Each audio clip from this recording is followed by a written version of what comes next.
ang Luzon, Visayas at Mindanao na siyang tatlong malaking isla sa ating bansa.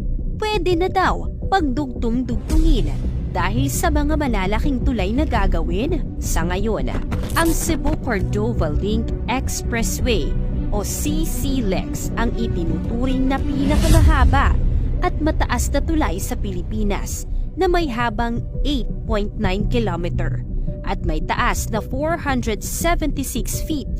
Pero ang CCLEX ay malalagpasan din dahil sa mga itinatayong naglalakihang tulay sa ating bansa.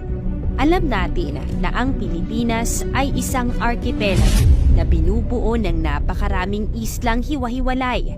Kaya posibleng ito rin ang dahilan kaya magkakaiba ang ating wika, kultura at ilang paniniwala.